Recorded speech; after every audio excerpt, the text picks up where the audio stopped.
Welcome to your English 110 class. My name is Rebecca Warfield and I will be your instructor for this semester.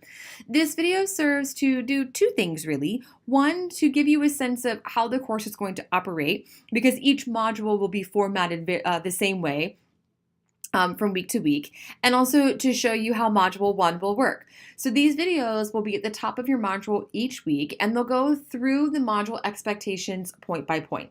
This is really important that you watch these videos that are in the modules because A, it goes over what's expected of you. B, I often offer a little bit of lecture material. And C, sometimes I even give some extra credit, but you wouldn't know unless you're watching the videos. So it's worth the 5, 10, or 15 minutes that each video is to watch and make sure that you know what's going on for the class that week. We only have 7 weeks together, so it's just a little bit of time out of our time here on Earth. I think that hopefully most of you can manage to watch the videos. So let's go ahead without further ado and get started. So when you open up the modules, let me back up here a second. So when you get into Blackboard, mine looks a little bit different than yours, but you'll get the sense of it. If you click on Learning Modules, you'll see Module 1, and this will be highlighted, but right now it's not available, so it's muted on my end. And when you click in Module 1, it'll take you to first this video, and then below that will be the overview. So the overview just tells us what's due that week. So this is your time to mark things in your calendars, get organized for the week. All work is always due at 11:59 p.m. on the due date. So for example, here you see that the first discussion is due on Friday. It's due on Friday at 11:59 p.m. So that means 1 minute before Saturday morning. So all work is due at 11:59 p.m. Your modules will open Mondays at 8 a.m.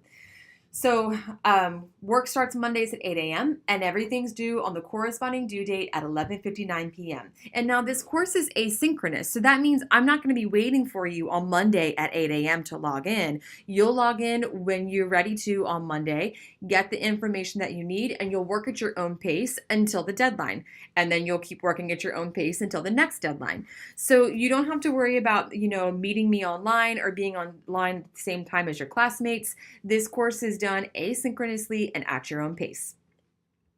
Then below each module overview, you will see the objectives. Often I let you read through these objectives at your own time, but this gives you a sense of what we're hoping to do during the week.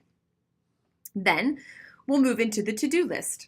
So for this week, we have 1, peruse Blackboard. Familiarize yourself with where to access your readings and assignments. Make sure you review the syllabus, schedule, and other key course documents. So if you go to start here, you'll find all the course documents and information. They're here, including a syllabus video that I sent to you via email, your course schedule, and even the discussion board rubric. You can also find these in their own link. So here is the syllabus. It's the same thing that was on the other page. And here is the course schedule, same thing that was on the other page. So these are available over here on this left sidebar. This bar does not move. It'll always be here on any page that you're in Blackboard, so you can always toggle back and forth as necessary. But let's hop back into our Module 1. So again, review the syllabus, schedule, other key course documents. If you have questions about them, please let me know. Also, I do ask that you review the netiquette and 12 ground rules for online discussions. This came from my colleague, Jennifer Lozano.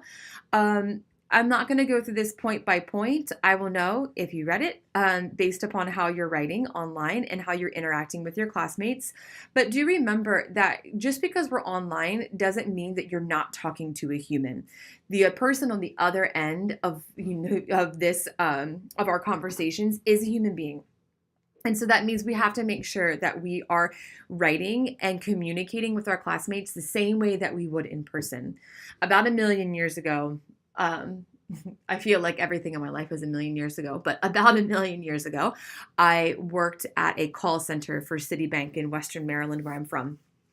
And I remember during my training, the woman who was that was facilitating the training said to us, people are very brave over the phone. Well, people are even braver when it comes to online discussion. So, this isn't your time to pretend that you're talking to a robot. This is your time to have thoughtful and respectful conversations online.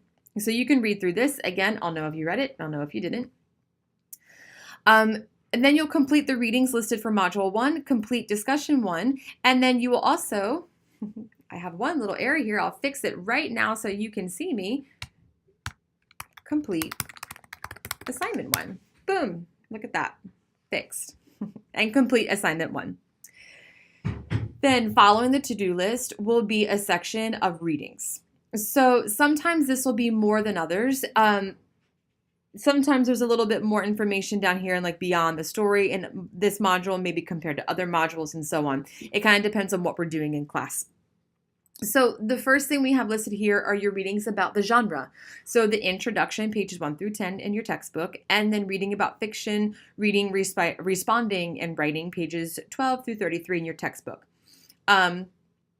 Then there's a little bit of information here that you should read through.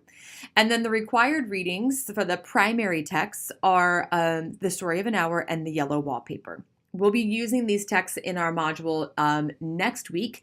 So it's important, though, for you to read them now so you can contribute right away and be on track with the readings for next week.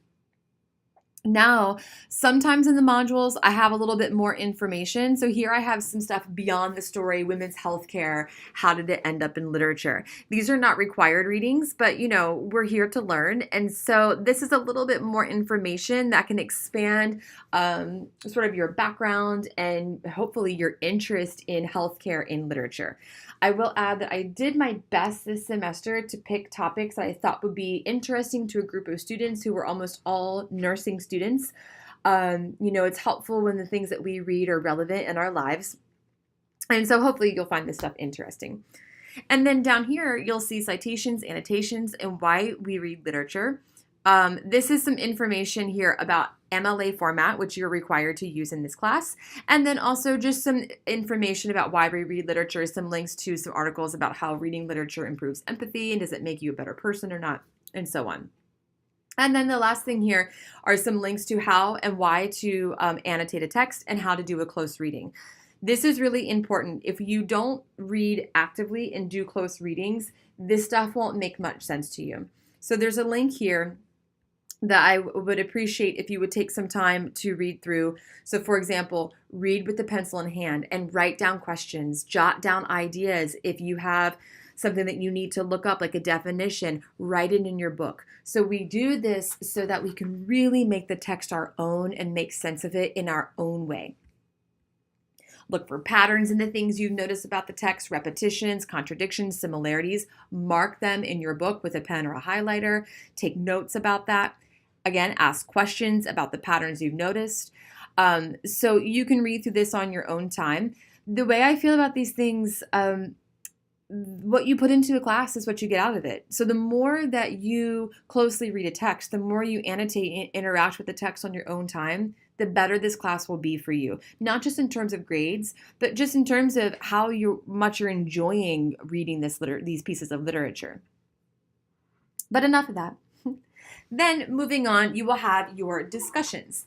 So I will let you read through these discussion posts on your own, but do know that here is the prompt. So there's part A. This will be, oops, sorry about that. This will be your response to the prompt. Then there's part B, which is the response to your classmates.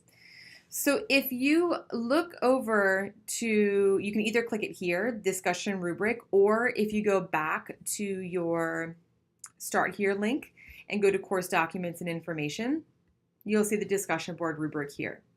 So this is how I'll be grading all of your discussion boards. You'll have your original post for 25 points. You will need to make sure you're meeting all of this criteria. And then you have 2 responses. So you have to respond to 2 of your classmates. These 2 parts on the rubric are the same. This is for your first response here, and then this one is for your second response. So please make sure you are familiar with this rubric because I will be using it to grade your discussion board posts. Let's hop back into your module here.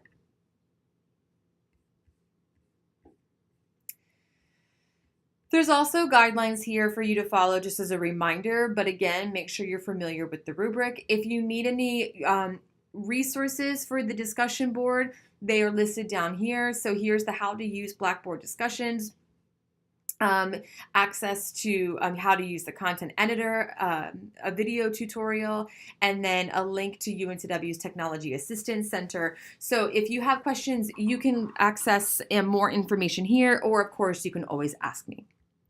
Then following the discussion boards, you will find in each module an assignment. So this assignment is diagnosis and prognosis. So I'll go ahead and read through this with you. I generally in the videos don't read through the discussion board prompts just because they're usually pretty self-explanatory, but the assignments often require a little bit of explanation, so I generally take more time to talk about these. So the overview. Welcome to English 110. Our first module is a time for us to get to know each other and ourselves. Part of being a successful student is assessing where you are, considering your expectations, and setting intentions. For this assignment, please write a one-page response to the following. Not only will this one-page response help you set the stage and expectations for the course, it will also help me gauge where you are as a writer and what you hope to gain from the class. So this is sort of serving 2 points. One, it's to help you figure out what you want to do in this class, what your assumptions are, but then it also helps me kind of assess where the whole class is, what I need to do, what sort of information are you hoping to get out of this course. So here are the questions, and I want to emphasize this line here. So please use the following questions as a launching pad for your response. However, these questions are not designed to limit you. More, they are designed to start the conversation. As such, feel free to consider and explore beyond these questions. So these questions are really designed just to get you thinking. So I'm not really concerned if you answer questions 1 through 6. What I'm really concerned about is, are you exploring the possibilities within these questions? That sounds kind of broad, and it's sort of intended to be broad. Because again, it's diagnosis for me and prognosis for you. So number 1. If you had to describe yourself as a reader, what would you say? In other words, what type of reader are you? Number 2, if you had to describe yourself as a writer, what would you say? In other words, what type of writer are you? Number 3, how do you think studying literature can contribute to your profession? Number 4, what do you expect from yourself as a student in this course? How will you become the active participant in your own success? Number 5, what assumptions do you have about literature and literary studies? Number 6, what assumptions do you have about yourself as a writer, reader, student, and academic? So really, this is just a time for you to consider, where are you at right now as a literature student, and where do you hope to be? I'm always very interested in question number 3. I'm a firm believer, and you're going to hear me say this a million times, that if we don't make sense of what we're learning in this class in our regular lives, then we're wasting our time. This isn't just about learning how to analyze literature. It's about learning the skills of analyzing literature and applying it to other areas of our life. So something else you'll hear me say a lot is that I'm a yoga teacher, and we always talk about this in yoga. What we do in our yoga practice is a direct reflection of what we do in our regular lives. The way we do one thing is the way we do everything. And the skills that we learn in a yoga class, if we don't use them outside of yoga, then there's no point in doing yoga. And it's really the same thing in literature class. You might not be reading books on a daily basis in your profession, but you are certainly thinking, analyzing, considering possibilities. So I'm always a little wound up about this, if you can't tell already. But anyway, I digress. So these are your prompts. Again, it's a launching pad. They're not designed to limit you. Please answer them as you wish. Each assignment will also have grading and rubrics. So this particular assignment doesn't have a specific rubric. Some assignments will have very, very specific rubrics. Some will not. It really depends on the assignment. For the ones where I'm looking for just sort of like open conversation like this, I don't grade you on whether or not you're right or wrong, right? Because I can't. So these assignments are always pass-fail. There are assignments where there are sort of more clear-cut answers. Those assignments are not pass-fail and have a more specific rubric. So for this assignment, it's worth 50 points, as all of your assignments will be, with the exception of your final assignment in Module 7. That one will be worth 100, but for right now it's 50. It is pass-fail. The response must be in .doc or .docx, so a Word document. It must be submitted as an attachment. It must be submitted on time, and it must be in proper MLA format. And your MLA information is all the way up here. So make sure that you are familiar with this. I don't really go over MLA format a lot in this class because the key to using MLA format is knowing how to use it, or excuse me, the key to appropriately doing MLA format is using a guide. So please make sure that you use this guide. No writer in the entire world has this stuff memorized. It's just something that you have to look up in the guide as you go along. So you do need to use proper MLA format. So if you meet these expectations here that I'm highlighting, you will pass this assignment. If you do not meet these expectations, you will not pass this assignment. So it's sort of an all or nothing deal here. So to submit this assignment, you'll click here. It'll take you into this submission box. So you can scroll down, hit Browse My Computer, and then you can attach your document as necessary, hit Submit, and boom, you're done. That's all you need to do. I want to back up for 1 second and quickly just talk about MLA one more time. And this was something that arrived in my my class last semester. A lot of my students were using citation generators to create their MLA citations. And in my heart of hearts, I actually don't mind too much if students do that. However, the problem is citation generators are often not correct. Using a citation generator sidesteps the learning process. So the best way to handle this, I think, I know everyone's busy, and the more you can have work automatically done for you, the better. I get it.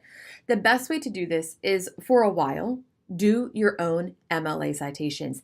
Get a sense of what they look like, what information is required to be in them. So that way, if you run into a time crunch and you're like, oh my gosh, I have got to get this works cited page done, and I have 15 minutes left to get my assignment in, then you can use the citation generator and you will know, hopefully, if it's right or wrong. And you will know how to fix it. But you won't know if it's right or wrong, and you won't know how to fix it if you've been letting a machine do the work for you the whole time. So I beg of you, do the citations on your own for the first few weeks, or maybe this entire class, and then later, when you have a sense of what it's supposed to be like, then maybe you can move into using those citation generators. So anyway, that's my little soapbox about using a citation generator online. You know, do as you will. I just hope that, if you do choose to use them, you know what's going on. So I think that is it for Module 1. Please make sure that you peruse through Blackboard, have a sense of what's going on. Always, always, always, if you have questions, let me know. I'm here to answer them. Otherwise, I think we're going to have a great semester. I'm looking forward to getting to know all of you and chatting with you on our online class, and I will talk to you soon. Bye.